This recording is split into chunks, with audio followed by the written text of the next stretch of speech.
सरकार गारंटी ले, शिक्षा मिले, काम मिले, दाम मिले, ये 3 चीजें जरूर मिलनी चाहिए। बजट अगर नहीं होता तो बड़े बड़े कॉर्पोरेट हाउसेस के टैक्स माफ नहीं किए जाते। इस देश के संसद ने ये डिसाइड कर लिया है कि वो युवा विरोधी और एंटी डेमोक्रेटिक पॉलिसीज लाएगी। मैं अभी राजधानी दिल्ली के जंतर मंतर पर मौजूद हूँ। तमाम संगठन ऐसे हैं जो लगातार यहाँ पर आंदोलन कर रहे हैं। इन लोगों की मांग है कि सरकार जो अग्निपथ स्कीम लेकर के आई है उस स्कीम को सरकार वापस ले ले। मैं आपको दिखाऊंगा, आप ये देखिए, तमाम संगठन ऐसे हैं जो आए हुए हैं यहाँ पर और आंदोलन कर रहे हैं और अपना विरोध दर्ज करवा रहे हैं। कुछ लोग मौजूद हैं जो आंदोलनकारी हैं, हम उनसे बातचीत करते हैं। आप लोग यहाँ पर आंदोलन कर रहे हैं, सरकार अग्निपथ स्कीम को वापस क्यों नहीं लेना चाहती? क्या मजबूरियाँ सरकार की? अब सरकार की मजबूरियाँ तो सरकार को पता होगी। अब हमें ये चाहिए कि वापस हो जल्दी से जल्दी, क्योंकि ये जिस देश की यूथ अब अगले 2030 तक आधी जनता 30 साल से नीचे की होगी, उस देश में आप कॉन्ट्रैक्चुअल लेबर के नाम पे कोई स्कीम निकालते हैं और उस यूथ को गुमराह कर रहे हैं। जहाँ जिस देश में हर साल 10 करोड़ से ज़्यादा नौकरियां देने का ज़रूरत है, उस देश में आप 46,000 45,000 जॉब ला रहे हैं और इस पे आप लोगों को गुमराह कर रहे हैं। ये थोड़ी ठीक बात है। लेकिन सरकार तो एक कह रही है कि जो है कि 4 साल नौकरी कर लीजिए, इसके बाद फिर आपको कहीं ना कहीं एडजस्ट करवा दिया जाएगा। तमाम कंपनियां ऐसी हैं जो सामने खुल के आ रही हैं। ऐसा तो है नहीं कि ये पहली बार लोग जो है वो रिटायर हो रहे हैं, वॉलंटरी रिटायरमेंट ले रहे हैं। इसके पहले भी लोग वॉलंटरी रिटायरमेंट लेते थे, उनको कौन से कंपनी में भरा गया है? आनंद महिंद्रा ने अपने अभी थोड़े दिन पहले अनाउंस किया है कि उनकी कंपनी में जो 4 साल बाद जो अग्निवीर जिनको कहा जा रहा है, सो कॉल्ड अग्निवीर है, उनको नौकरियां दी जाएंगी। ये आनंद महिंद्रा पहले क्यों नहीं कर रहे थे? और ये आरोप जो लगाया जा रहा है कि हाँ वो अंडर स्किल्ड होते हैं, क्या ये 4 साल बाद नहीं रहेंगे अंडर स्किल्ड? जो एक आप देखिए कि ट्रेनिंग देने की बात कर रही है। 17.5 साल से लेकर के 22 साल की उम्र तक, जब आप ये समय होता है जब इंसान पढ़ाई करता है, जब उसकी एजुकेशन का जो फाउंडेशन रखा जाता है, अगर आप उससे इंसान से आप वो छीन लोगे और उसके बाद आप एक्सपेक्ट करोगे कि हाँ 22 साल का लड़का जो है वो कहीं जा कर के पढ़ाई करे, तो कितने लोग कर पाएंगे? अच्छा, नहीं कर पाएंगे, मानते हैं आप? जी भाई साहब, आप बताइए कि देखा गया कि पूरे देश में आंदोलन हुआ अग्निपथ को लेकर के, सरकार वापस लेने के मूड में नहीं है। जो तीनों सेना है उन्होंने प्रेस कॉन्फ्रेंस किया। क्या लग रहा है आप लोगों को, अब जब आप लोग दिल्ली में आंदोलन कर रहे हैं, जंतर मंतर पर आंदोलनरत हैं आप लोग, सरकार वापस ले लेगी या नहीं? सरकार इसमें प्रेस कॉन्फ्रेंस में सरकार था कहाँ? सरकार नहीं था, वो फौजी था, वो जवान थे, उनके मुंह से बुलाया गया उन चीज़ों को जिन चीज़ों को सरकार को बोलना चाहिए था। गलत किया गया जी। इस चीज़ों में देखा जाए कि अगर सरकार अपना बचाव पूरी तरह से उन्होंने उस चीज़ों को बचाने का पूरी कोशिश करा, जैसे कि उन्होंने किसान का फार्मर बिल जो उन्होंने उस चीज़ों को किस तरह से उन्होंने वापस लेने का काम किया था, जिस तरह से उन्होंने डर के मारे अब इस चीज़ों को उन चीज़ों से फौजियों के जरिए छुपाया जा रहा है सरकार जो है। अच्छा, क्या लग रहा है कि मैं फिर वही सवाल पूछ रहा हूँ कि बिहार में देखा गया कि ट्रेनें जला दी गई, तमाम ट्रेनों को आके हवाले कर दिया गया, और अब यहाँ पर दिल्ली में भी आप लोग आंदोलन कर रहे हैं। सरकार कोई अल्टीमेटम देंगे सरकार को आप लोग? ट्रेन जब जल रही थी तो वहाँ पर पुलिस वाले कहाँ थे? वहाँ पर जो कुछ अगर हम पीसफुल प्रोटेस्ट करते हैं तो वहाँ पर जवान आगे खड़े हो जाते हैं, पुलिस आगे, सीआरपीएफ का जवान आगे खड़ा हो जाता है, हमें रोकता है। उस वक्त जब ट्रेन जल रही थी सब कहाँ थे? क्या लगता है तुम्हें कि वो जब वो ट्रेन जल रहा था तो क्या वो वहाँ पर क्या वो स्टूडेंट था कि वो बीजेपी का या अभी आरएसएस का कोई एबीवीपी का स्टूडेंट था? हो सकता है कि उसके पीछे कोई अराजक तत्व घुस के ये सब काम करा होगा, जरूरी नहीं है इन चीज़ों में प्लानिंग के तहत हुई होगी। आप एक चीज़ और भी कहना है कि जब ये जो हिंसा और वायलेंस और ट्रेन जलाने का बात हो रहा है, हम लोग जो भी आंदोलन चलाते हैं उसमें हम लोग नहीं मानते कि हिंसा होना चाहिए, पर जो लोग बोल रहे हैं कि पब्लिक संपत्ति को नहीं जलाना चाहिए था, मैं मानता हूँ पब्लिक संपत्ति को नहीं जलाना चाहिए, पर वे लोग तब कहाँ थे जब यही पब्लिक संपत्ति, यही पब्लिक सेक्टर प्राइवेटाइज किया जा रहा था, यही पब्लिक सेक्टर, हर सेक्टर प्राइवेटाइज किया जा रहा है, तब वो लोग कहाँ गए थे जो आज बोल रहे हैं कि पब्लिक सेक्टर को जलाना नहीं चाहिए था? मैं मानता हूँ बिल्कुल नहीं जलाना चाहिए, पर जब वो निजी हाथों में बेचा जा रहा था, क्या सरकार की जागीर थी? वो हमारे टैक्स पेयर से रेलवे बना था, हमारे टैक्स पेयर से दुनिया भर का यूनिवर्सिटी बना। आज जब उन्हें प्राइवेटाइज किया जा रहा है तब कोई क्यों नहीं बोल रहा है कि इनको क्षति नहीं पहुंचानी चाहिए। ट्रेन जला दी जाती है तब लोग बोलते हैं, बिल्कुल बोलना चाहिए, पर जब वो प्राइवेटाइज की जा रही है, निजी हाथों में बेची जा रही है, तब भी ये सवाल उठना चाहिए कि सरकार की जागीर नहीं है वो जो निजी हाथों में कौड़ियों के भाव बेच दी जाए। ये इतनी गर्मी पड़ रही है, लगभग 40 डिग्री के पार टेम्परेचर है। आप लोगों को गर्मी लग रही होगी, लेकिन इसके बाद भी आप लोग आंदोलन करने को मजबूर है, यानी कि सरकार जो है अपना जो तानाशाही रवैया है उसको अख्तियार किए हुए है। जी देखिए, बहुत लोग ये कह रहे हैं कि आप तो यूनिवर्सिटी के स्टूडेंट हैं, आप मास्टर्स कर चुके हैं, आप तो सेना में जाएंगे भी नहीं, तो आप क्यों प्रोटेस्ट कर रहे हैं। मैं उनको ये बताना चाहता हूं कि ये बस सेना का ही मुद्दा नहीं है। हमारी यूनिवर्सिटीज़ में जो प्रोफेसर लिए जाते हैं वो भी एडॉक बेसिस पे लिए जा रहे हैं। तो सरकार जो ये नव उदारवादी नीति है, न्यू लिबरल इकोनॉमी जिसे बोलते हैं, उसमें सरकार अपनी जिम्मेदारी जो रोजगार देने की जिम्मेदारी है उससे हट रही है। और ये आंदोलन यही मांग रहा है कि सरकार अपनी जिम्मेदारी से, इस जिम्मेदारी से जो रोजगार देने की जिम्मेदारी सरकार की होती है उससे नहीं हटनी चाहिए। ये आंदोलन बिल्कुल बिना वायलेंस के हम लोग कर रहे हैं और इसको आगे बढ़ाने का उम्मीद रखते हैं कि जब तक अग्निपथ स्कीम वापस नहीं होगी तब तक हम लोग आंदोलन करेंगे। कोई अल्टीमेटम वगैरह सरकार को है 2 महीना, 4 महीना, 6 महीना के भीतर जो है सरकार वापस ले ले, नहीं तो जो किसानों की तरह आंदोलन लगातार चलता रहेगा जब तक सरकार वापस नहीं ले लेगी। देखिए, जब तक सरकार वापस नहीं लेगी तब तक ये आंदोलन चलता रहेगा। सरकार का ये कहना है कि हम कोई भी स्कीम बनाते हैं लोगों को समझ में नहीं आती है। मैं ये कहना चाहूँगा कि अगर ऐसी स्कीम बनाइए जो लोगों के हित में हो तो लोगों को समझ में भी आएगी।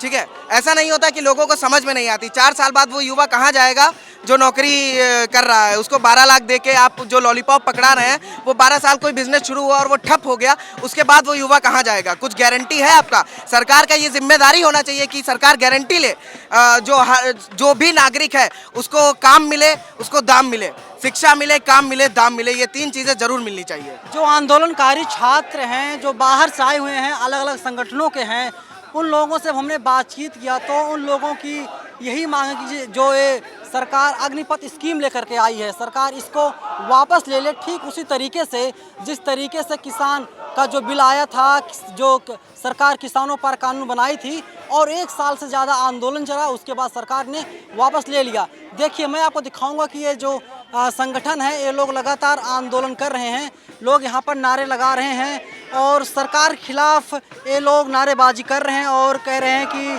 सरकार जो एक कानून लेकर, जो सरकार जो स्कीम लेकर के आई है, इसको सरकार तुरंत वापस ले ले, नहीं तो इन लोगों का जो आंदोलन है वो लगातार अनवरत जारी रहेगा। कि आपको 60 साल तक की नौकरी मिल रही है। यहाँ नेता और राजनेता जो है 75-75 साल तक बैठ के संसद में बैठे हुए हैं और यहाँ का युवा who is capable of doing things, he can't afford to do things, उसको नौकरी क्यों नहीं मिल रही है? अगर वो लायक है तो उसको मिलनी चाहिए उसकी कैपेबिलिटी तक नौकरी। कह तो रहे हैं कि 4 साल के बाद अपॉर्चुनिटी है हमारे आइए। क्या अपॉर्चुनिटी है? सिक्योरिटी गार्ड बनाएंगे। उसने क्यों पढ़ाई की है सिक्योरिटी गार्ड की नौकरी के लिए? इससे अच्छा बेरोजगार रह लेता, सॉरी अशिक्षित रह लेता, मिल जाती उसको नौकरी उस तरीके से भी। आज तो बड़ा क्राइसिस इतना है अनएम्प्लॉयमेंट का, उस क्राइसिस को डील करना है हमको। हर एक तरीके का सोल्यूशन ये तो नहीं है कि 4 साल नौकरी कीजिए, हम आपको सिक्योरिटी गार्ड बनाएंगे, हम आपको इस पोजीशन में रखेंगे, इस पोजीशन में रखेंगे। जॉब की जो सिक्योरिटी होती है वो सिक्योरिटी कहाँ है? क्या उसको अगर वो सिक्योरिटी गार्ड की नौकरी मिल रही है तो दे विल इंश्योर कि उसको ये सिक्योरिटी दी जाएगी? वो पीएफ जो मिलता है, हेल्थ फैसिलिटीज जो मिलती है, वो फैसिलिटीज मिलेंगी उन युवाओं को? नहीं मिलेगी। आज कॉन्ट्रेक्चुअल बेसिस का अपोज हो ही क्यों रहा है? क्योंकि वो सिक्योरिटी जो मिलनी चाहिए, एक कोई भी युवा या कोई भी व्यक्ति अगर नौकरी में आ रहा है तो it's not for itself only, उसका पूरा फैमिली उस पर डिपेंडेंट है। वो सिक्योरिटी उसको अश्योर करती है कि वो उस काम में लगा रहे। और आर्मी तो ऐसी जॉब है ना जहाँ पे अपनी लाइफ को पूरा कॉम्प्रोमाइज कर रहा है, पूरी उसको लगा रहा है। मैडम, भारी संख्या में जो विदेश लोग हैं, नौकरियां नहीं मिल रही थी, अब उनको नौकरियां मिल जाएंगी 4 साल के बाद, फिर अगला रिटर्न होके 4 साल बाद उनको तो सर वो जो अगर अनएम्प्लॉयमेंट इतना ज़्यादा है तो कॉन्टिन्यूसली जॉब कट्स क्यों की जा रही है? जॉब क्रिएशन क्यों नहीं हो रहा है मार्केट में? ये सवाल क्यों नहीं पूछ रहे हैं? 4 साल का क्रिएशन होता है। यहाँ पे लोग जो जॉब टेन्योर है वो क्या है? 18 से 60 साल का है ना, तो क्यों नहीं मिल रही है उस टेन्योर तक नौकरी लोगों को? क्या नौकरी? वही तो बात है ना जी, वही। हाँ, सिक्योरिटी गार्ड की ना, आप ये पहले 2 सवाल है इसमें जो अभी मैंने उनको भी बोला कि क्या गारंटी है कि उनको जो जॉब सिक्योरिटी है वो मिलेगी, फर्स्ट थिंग। और दूसरा वो कि क्या हर व्यक्ति जो यहाँ से निकल रहा है उन सबको नौकरी मिल रही है? डेटाज दिखा रहे हैं कि जो अभी आर्मी फोर्सेज हैं दे आर स्ट्रगलिंग, बट उनको नौकरी नहीं मिल रही है। तो आप कैसे वो बोल सकते? भाजपा नेता ये कह रहे हैं कि जो सेना की जो नौकरी होती है वो देशभक्ति के लिए होती है, ना कि पैसों के लिए। तो सर देश सेवा तो क्या, अगर हमारे नेता कह रहे तो वो भी जाए आर्मी में, वो भी करे देश सेवा। वो क्यों बोलते पार्लियामेंट में खड़े होकर कि we are doing the public services and we are doing the social services. अगर हम देश सेवा करते हैं कहाँ तो जाए जरा आर्मी में, जाए वहाँ पे बॉर्डर पे खड़े हो। अगर देश सेवा का मतलब केवल आर्मी में खड़ा होना है तो आप सर्विसेज दे रहे हैं लेकिन आप सिक्योरिटी भी तो उनसे अपील कर रहे हैं। इसका मतलब अगर आप अपने आप को पूरी तरह कहीं गवा दे रहे हैं और आप कोई सिक्योरिटी अपील नहीं कर रहे तो हाउ विल दिस वर्क। नेताओं को पेंशन मिलती है लेकिन अग्निवीर को नहीं, इस पे आप क्या सोचते हैं? तो सोचने की क्या बात है, आपको दिख ही रहा है कि नहीं मिल रही है उनको। यहाँ पे जितने भी स्पीकर थे उन्होंने भी ये बात बोली कि गवर्नमेंट जिस तरीके से चाहे आज के लोगों को अपना फाइनेंशियल बर्डन कम करने के लिए इस्तेमाल कर रही है, और ये पेंशन भी खत्म करने का जो तरीका है वो अग्निवीर के थ्रू एक उनका ये तरीका आ रहा है यहाँ पे। क्या सरकार के पास बजट नहीं है? बजट अगर नहीं होता तो बड़े बड़े कॉर्पोरेट हाउसेस के टैक्स माफ नहीं किए जाते, ठीक है। तो बजट उनके पास है लेकिन उनका प्रायोरिटी सेट है कि उनको कहाँ पे उसको इस्तेमाल करना है। कहा तो ये भी जा रहा है ना, अग्निवीरों को जल थल और वायु सेना में भी अब मौका मिलेगा। ये अच्छा तो है, अब तीनों सेनाओं में उनको मौका मिलेगा। कितने समय के लिए, कितने समय के लिए, सवाल यही है ना मैम, सवाल कितने समय के लिए आप बताएं, कितने समय के लिए उनको वो नौकरी मिल रही है। उनको अपॉर्चुनिटी अगर मिल रही है किसी जगह तो वो कितने समय के लिए मिल रही है, क्या वो परमानेंट जॉब है? अग्निवीरों को मिलेगी परमानेंट, अग्निवीरों को परमानेंट जॉब्स मिलेंगी बाद में उसके बाद अगर वो कैपेबल होते हैं इसके लिए तो। सर वो तो फिर 4 साल बाद वो बोलने के लिए अभी बहुत कुछ बोल दिया जाएगा। एक समय एज लिमिट उन्होंने बढ़ा दी है ना, तो वो जब 4 साल बाद वो चीज़ें आएंगी ना तो हमको दिख जाएगा कि वो उनके जैसे कहा गया था ना 15 लाख देंगे और all these things will become gimmick, वो आज वही हो जाएगा। आपकी प्रोटेस्ट से कुछ फर्क पड़ेगा सरकार को? अगर जनता एक साथ होगी तो बिल्कुल फर्क पड़ेगा, हर किसी को एक साथ होना पड़ेगा। क्या कृषि बिल की तरह ये भी वापस हो सकता है? क्यों नहीं हो सकता, वो एक एग्जाम्पल था पीपल्स प्रोटेस्ट का, और अगर ये अग्निवीर स्कीम, अग्निपथ स्कीम के खिलाफ एक पीपल्स प्रोटेस्ट खड़ा हो सकता है तो बिल्कुल ये चीज़ वापस हो सकती है। मैडम क्या नाम आपका? ऐश्वर्या, कहाँ से आई हैं आप? दिल्ली। क्या आप जो अग्निपथ है इसमें जाएंगे, आप सेना में जाने का कोई प्लान वगैरह है आपका? जी नहीं। तो फिर क्यों आंदोलन कर रहे हो आप लोग?